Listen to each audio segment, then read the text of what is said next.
Now let's go on to the second stage. आपको problem पता थी, प्रॉब्लम आपको कहीं से मिली कि अच्छा ये प्रॉब्लम है, इस पे हमें काम करना है. So what happens in the second phase is, once we are done with the first phase, that is basically the research. So once you're done with the research, you get a lot of insights, a lot of learnings, a lot of answers.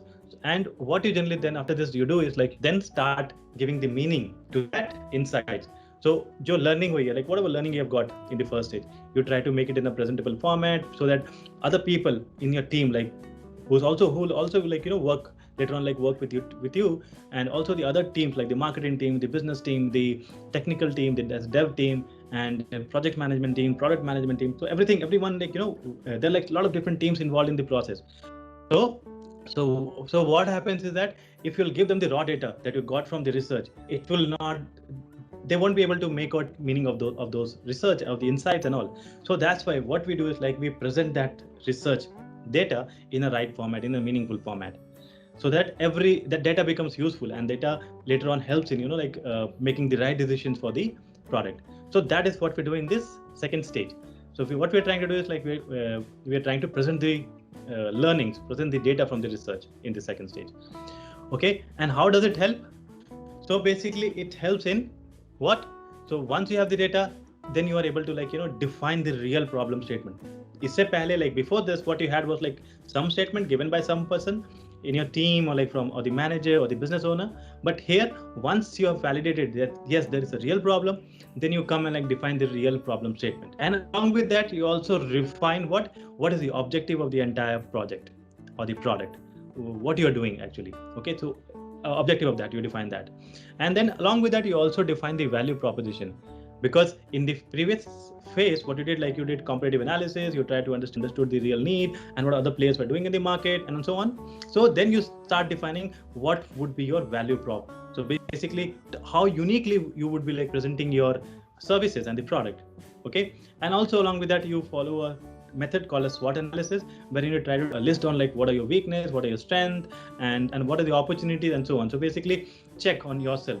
Okay, so as a business, as a team, whether you'll be able to create the right product or not, depending upon the strength and the weakness of the team and the company and so on. So that is basically what you do once you have the learnings.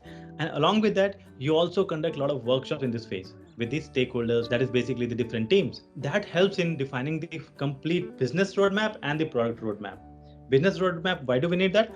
Because the business, in order to succeed, they need to define like what they will do in the next 3 months, 6 months, 1 year, and so on, and how will they evolve the product. So, and once they define these things, so we have two things, like one is the business roadmap, what the business will do in the next 1 year or so, or like more, and similarly what will happen with the product in that period. Okay, how will the product evolve?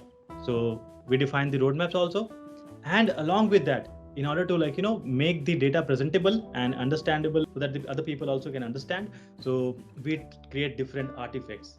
Okay, and these are the different outputs. So basically, in order to understand the user needs, we create persona. Before the persona, we do this affinity diagram, also trying to present everything like about expectations of the user, what they think about the product, about the need, about the problem, expectations, frustrations, so many different things we try to put in the form of a affinity map. तो affinity map बनाते हैं, उसके बाद में we create persona, that is basically representation of the user group. So basically try to give a personality to the user group जिसका हमने interview लिया, those things. And we also try to like list down in that process what are the real pain points of the users.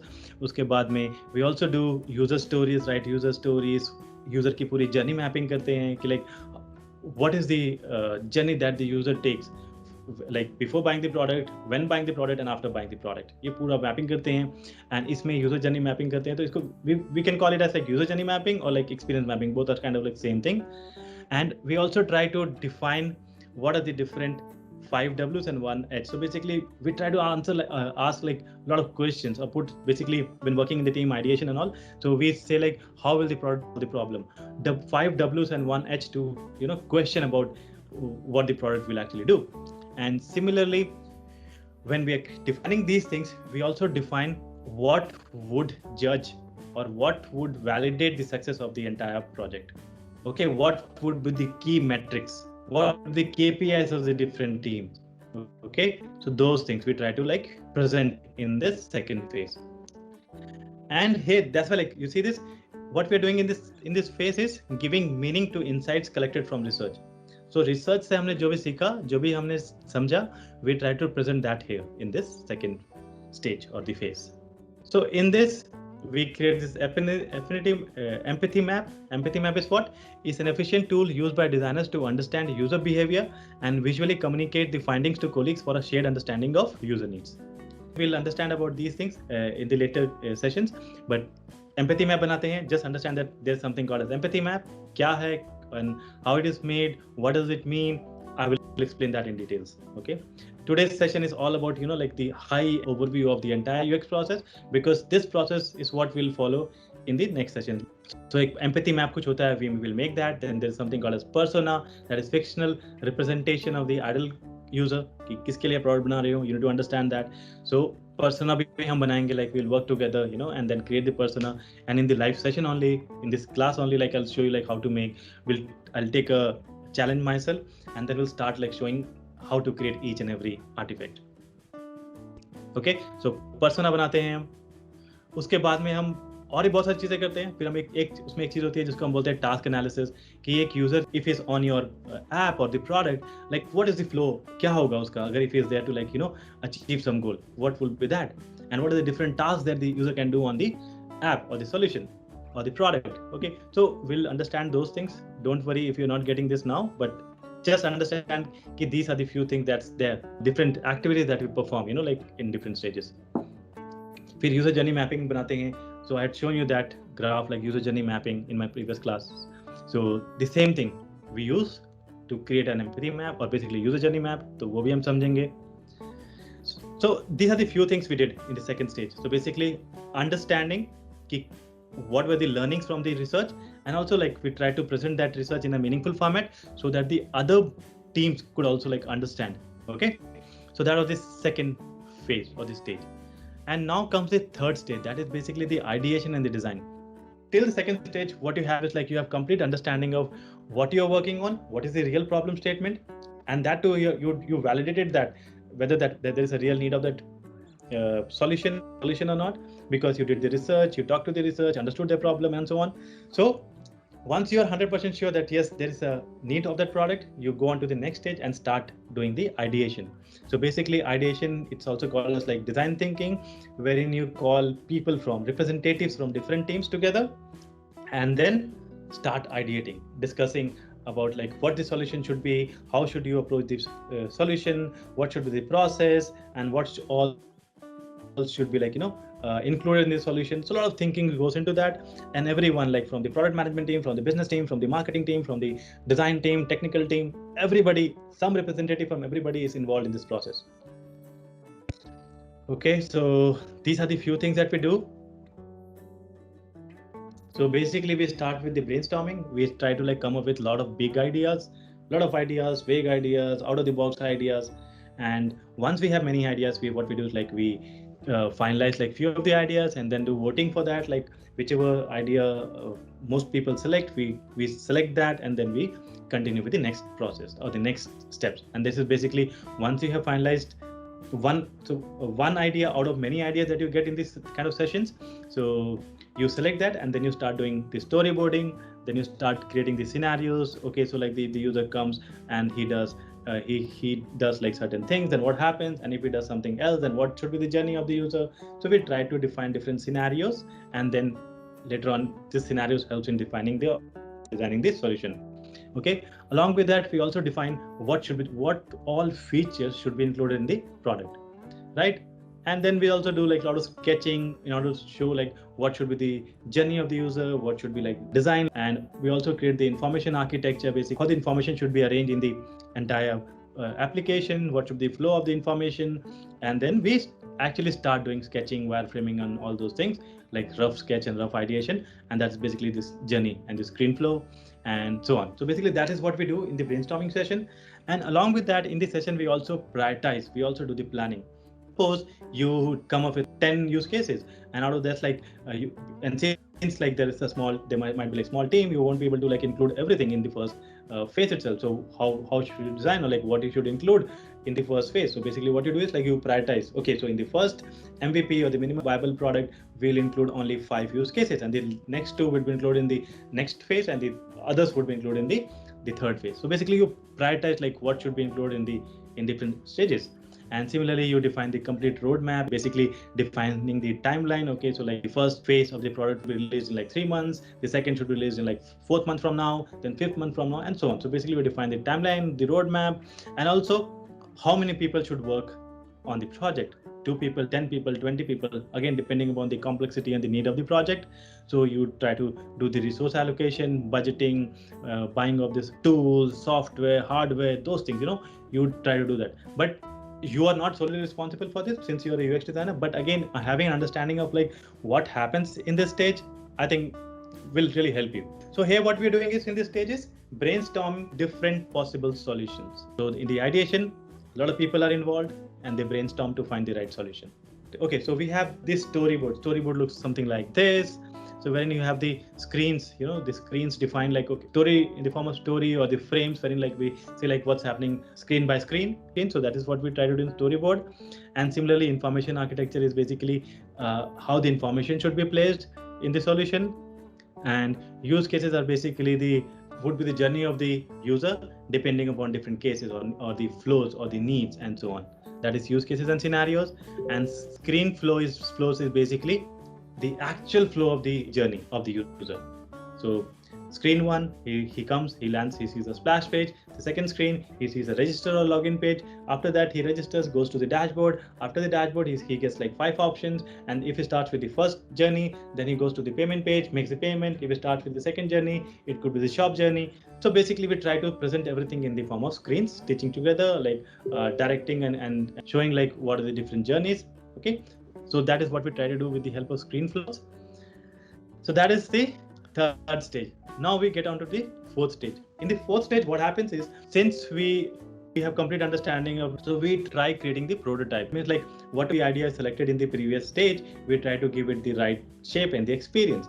And that is basically we start designing. Okay, and this is all about the design phase. And we try to design the wireframes first, because in the previous phase we had rough sketches and all. Now we try to create wireframes. And then once wireframes is good, we do the lo-fi design, hi-fi design. Hi-fi design means like complete visual design. And then we do the validation, that is basically testing. So always remember that when we are following a UX process, we should always involve the end users in the process. We should always, like whenever we have some new additions to the solution, any new experience, we should always go and validate that with the end users. So that is basically validation and the testing. And then if you have any feedback, then what we should do is like you should go and do the iteration. That is basically evolve the design, modify the design. And in this process or the phase, we also do the design system. We create design system. If required, we also do the development. So the outcome of this is what? Outcome is like lo-fi prototype and the hi-fi prototype. So this is what we get in this prototype stage. So basically working model of the real product. This is something what we do. Basically, we get wireframes or the hi-fi designs. It looks something like that. Okay, the real designs. And on the right, what we see is the prototype. It could be like the working prototype. So when you click on that, it will work as the real product. So you can get a feel of like how the product looks and also how the product works. So that is the prototype. And we'll create that in our session by using one of the challenges that I'll select. And then final but is the test and iterate phase. So once you have the prototype and once your product is good, you test it and release it to the market. And also like once the product is released, you keep yourself engaged, always engage the users in your process, and you keep taking feedback from them. And by taking the feedback, what happens is like you learn about what is really working in the product and what's not. And basically that what you do is you start evolving, iterating. Okay, so you iterate your design, evolve your design, improve the design, so that give or offer like better experience to the users. So in the test phase, there are different methods that we follow, and these are again the same methods what we use in this research. So this is like basically two kinds: quantitative method and the qualitative method. This is basically we're using to test. In the quantitative, we use survey, A/B testing, multivariate testing, data analysis, pilot test, a lot of different kind of testing. Don't worry if you don't know anything about this, but just read the terms, remember that these terms. Okay, so we'll talk about this later also. And then we also do this qualitative, and that is qualitative is again like usability testing, eye tracking, calling them for testing and checking their expression. basically what happens in the testing is we assign them some tasks. Basically we call the users, assign them some tasks.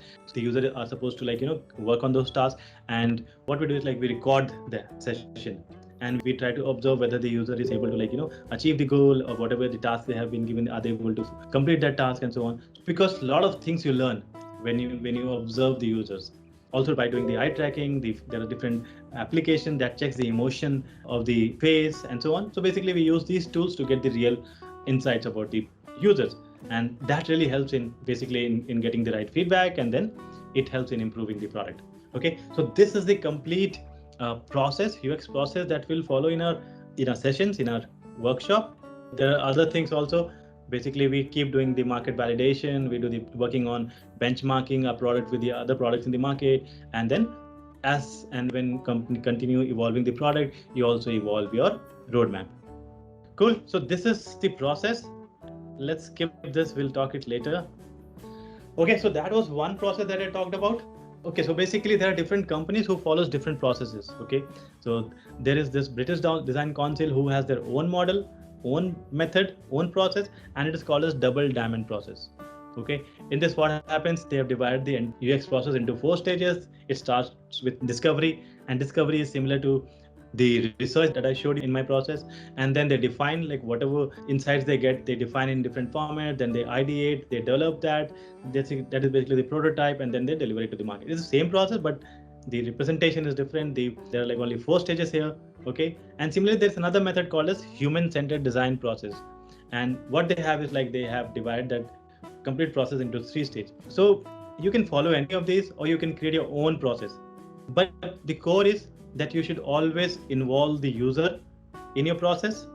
Okay, whenever you have any question, whenever you want to test anything, get feedback, you should always go back to the users and check with them rather than validating yourself.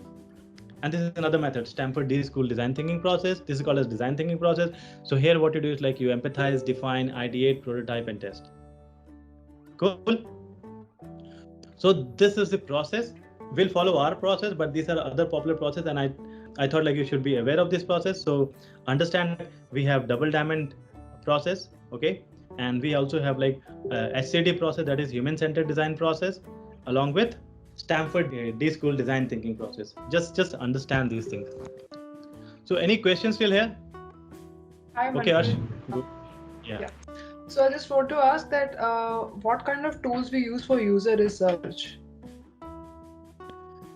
Okay, so again, it depends. If you're working on a new product, then you might be doing the benchmarking, or basically you'll benchmark the competitor. Not basically you'll do the comparative analysis, and along with that you also go and talk to the users, figure out who the real users are and those things. And if you already have the users, or you're working on an existing product, then what we do is we end up using some of these tools. You see this Mouseflow, Hotjar, and Optimizely, Crazy Egg. Any of these tools you can use. Then there's a tool called Google Analytics, Firebase along with that. So basically it depends from company to company. I have worked on Crazy Egg, I've worked on Optimizely, and I've also worked on VWO. Okay. So how do we use Google Analytics for that? You basically what you do is you work with the developers and integrate code snippets within the different part of the app, and that really helps you track whether the users are able to use some functionality, or how many users are hopping out from which screen, how many seconds they are spending on a particular screen, and how many were the successful activities, failed activities, and so on. So it depends upon your creativity. Whatever you want to track, you can write code for that, and with the help of the developer, and then implement that on any of these tools. So you can do that. Okay, thank you. Yeah, welcome. Anybody else, or should I continue?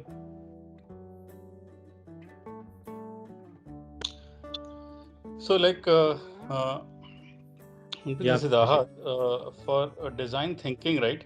So design thinking, this is a research method, right? So this is in the 5 step that you showed, problem and challenges, right?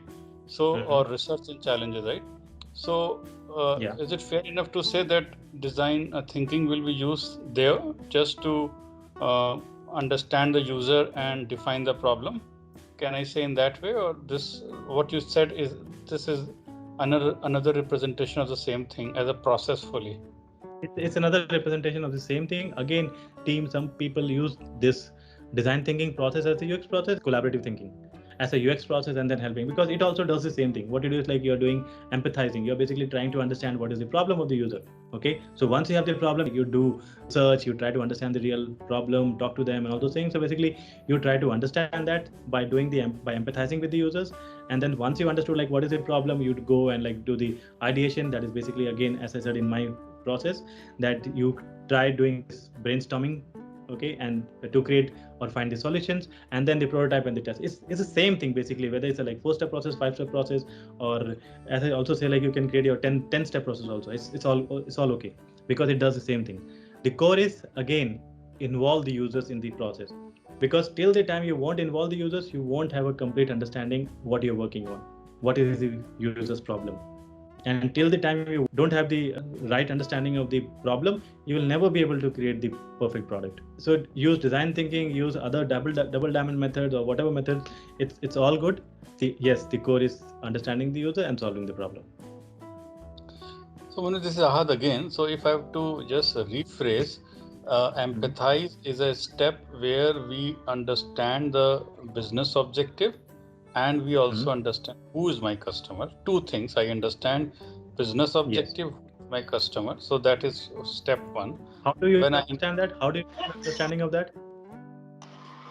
Yeah, so that's what I'm telling. So I will do many things to, like all the activities, as you rightly said, we will do that to get a good view, and then define is like explaining the stakeholder that the entire gist, right? And explaining all our stakeholders so that they are aligned to the research and they are aligned to the idea, the view and perspective.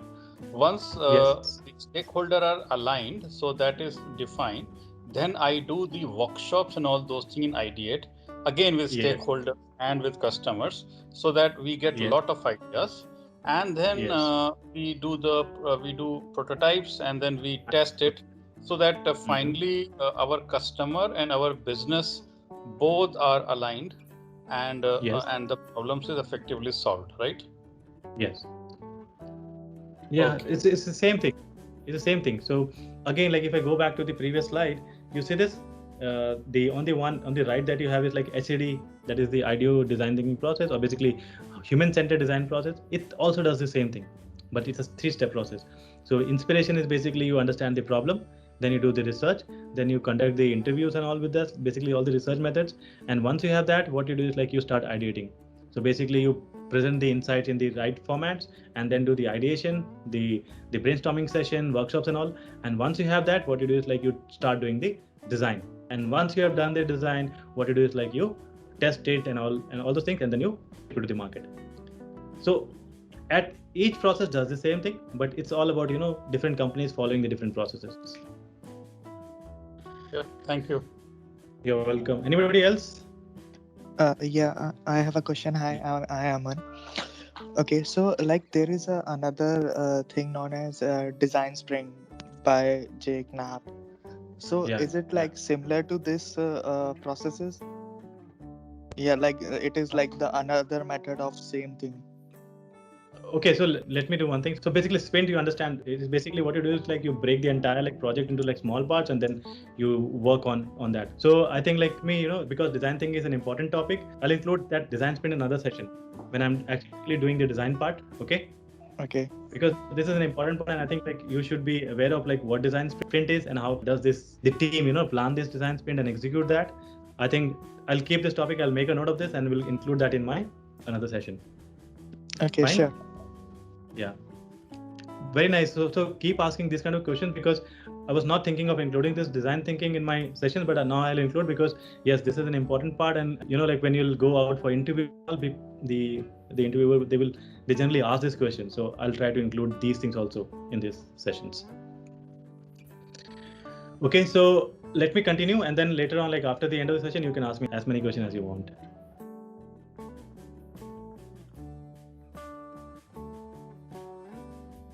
Okay, so we understood the process at a very high end. So you should understand that, and along with that, also try to, many people have this doubt like that UI is UX and UX is